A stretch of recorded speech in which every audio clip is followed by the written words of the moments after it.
A pension fund is supposed to provide you with income when you retire. Today, people are living off their pension funds and life goes on. Tomorrow, however, will be a different story. You came here for the truth, so let me unveil that for you. Today, we're going to look at pension funds and their dismal performance. Let's begin. This report is out of Boston College, showing you the performance for 2016.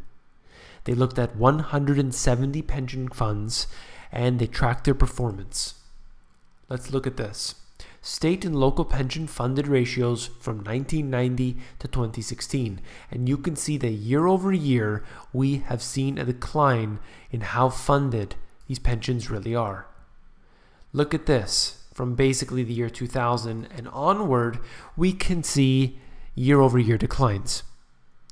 All of this despite the fact that since the financial crisis, 2009, the market should have risen. But instead, we see this declining. And that shows you what I have talked about in multiple occasions. And that is this pension funds and other financial investments are there to simply siphon your wealth away from you and into the hands of the elite. That is the projected plan, and it is working very well. They are stealing from people directly, and this is one very good example of that. And now for the highlight of the night. Returns for state and local plans from 2001 to 2016. Look at 2016, 0.6% returns, despite the fact that the stock market had risen. And not just in 2016, you can take that as an average. From this point onward, the pension funds should have risen, but they did not. They absolutely did not. And surely they came up after the financial crisis, which obviously had made it take a little nosedive, and there was a little bit of an increase here, but overall it has not increased to the level that the equities have. And that's where I see the problem. The market should have risen higher according to these pension funds. The pension fund should have risen higher. And what does that tell you?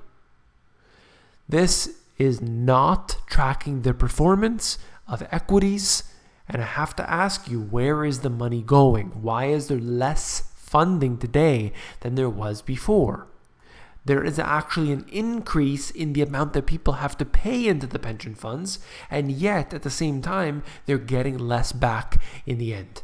It's a scam, it's a Ponzi scheme, and it's being allowed to continue simply because somebody on the inside is making a lot of money.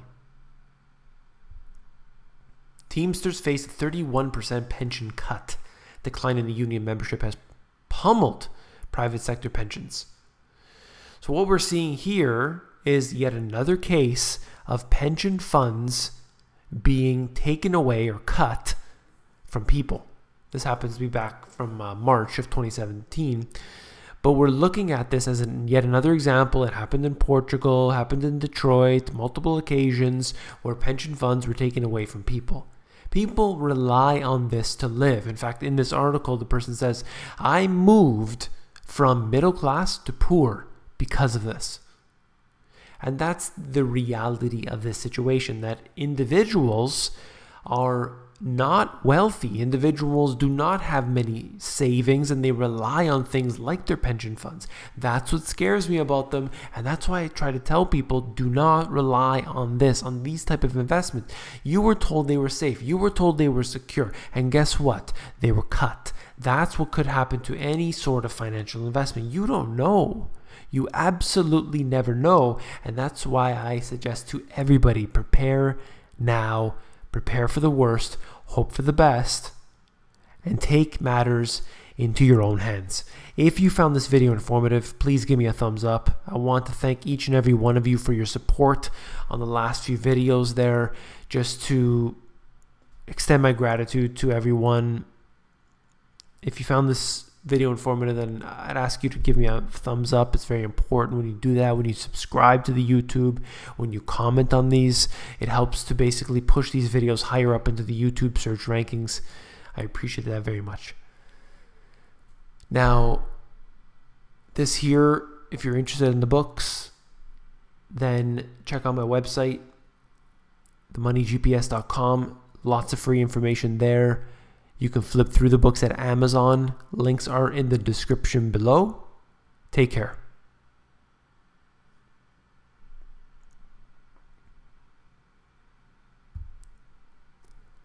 If you're still here, I just wanted to cover one additional point.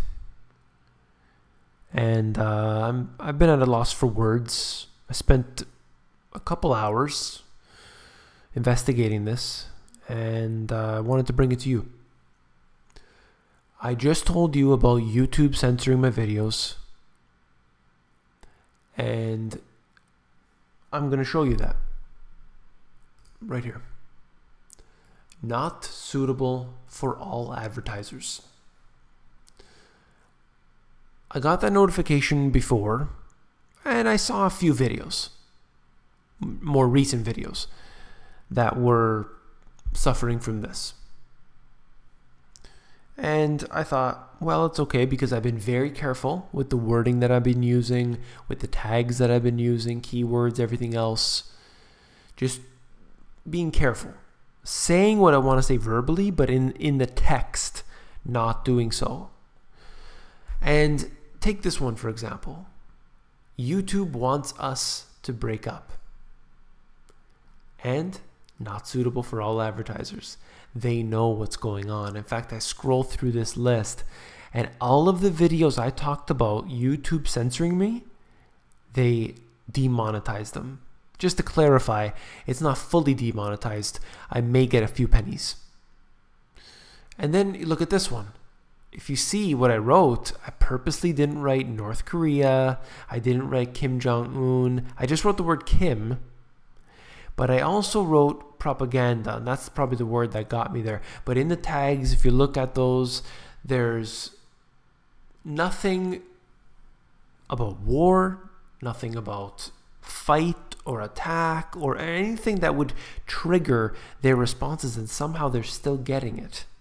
I don't know how they do it, but they've done this. I just heard that We Are Change had most of their YouTube videos demonetized, and there are now a large percentage of my videos being demonetized as well. Not all of them, of course, at least not yet. I suppose that every day they will add more to this and slowly try to basically strangle me out of trying to make this into a part of my business. And, you know, it's stupid. It really is. Because the work that I do is not really controversial, if you think about it. What am I really covering? I'm covering data, covering statistics. I'm showing you mainstream media articles. And somehow that's not advertiser friendly. But I'm sure that if I went to CNN's YouTube channel, look at their videos, they can say whatever the hell they want. And they would have as many advertisements as possible. That's just the way it works. So I found it very, very interesting that look at this one. Your pension fund is worthless. Why not do this instead? And I basically talked about, you know, preparing your own investments. There's nothing controversial about that at all. I talk about pension funds, but would an algorithm be able to tell that your pension fund is worthless? Is that bad in any way? Why would that seem? That's just my opinion, basically. There's no reason to assume that this would be something negative. And then if you look at what the terms and conditions and everything else that they talk about YouTube here, it's trying to get rid of terrorist or hate type videos. These videos don't ever get into that type of stuff. You know, I barely even talk about ISIS and everything else like that. That's not what this channel is about. It's primarily focused around financial content where I look at the charts, I look at mainstream media, and I look at government documents, white papers, research papers, and everything else. Why is that considered controversial? And why the hell is YouTube demonetizing my videos? So what I did was I clicked on a couple of these that were definitely not something that would be controversial, and I said request review. Actually, the first one, the top one, I said request a review. And another one down below where I can't even remember what it was. It was even less controversial than that. I want them to come back to me. I want them to tell me that my video was controversial and for what reason. Because it's ridiculous. I'll do a full video about this when they come back to me and when I figure it out. I really don't know. I mean, it's great to have things like Patreon, to have the donations, to have Steam It and everything else. But YouTube is a way for me to make a few bucks, for me to share a message with a large group of people. That's what it allows me to do, and that's why I like YouTube. YouTube allows me to connect with you. That's why it's so cool. But when they do something like this, it really aggravates me. It really upsets me. You know, it's a double-edged sword. I would never have had 55,000 plus subscribers if it wasn't for YouTube. If I tried to do this, just through my own website, there would be very few people coming in. YouTube allows me to connect with you.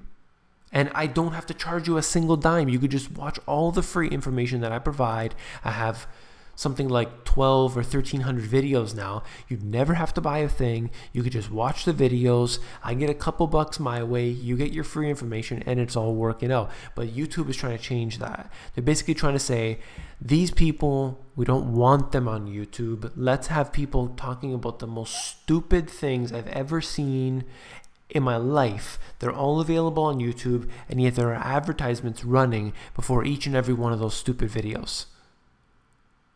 That's what YouTube is doing. YouTube is really ruining things. I don't know what this is all about just because of advertising. Well, my videos were bringing in advertisers as well. Why not just use better algorithms to get videos that are more appropriate for my videos? To have advertisements that are, about gold and silver, about cryptocurrencies, and maybe not Goldman Sachs on my videos, but something that's sort of related. You can do that. You just need better algorithms on your side, not to cut the advertising from my side. That's all for this video. Thank you very much for all your support, each and every one of you. I truly appreciate that. It really means a lot to me. Take care.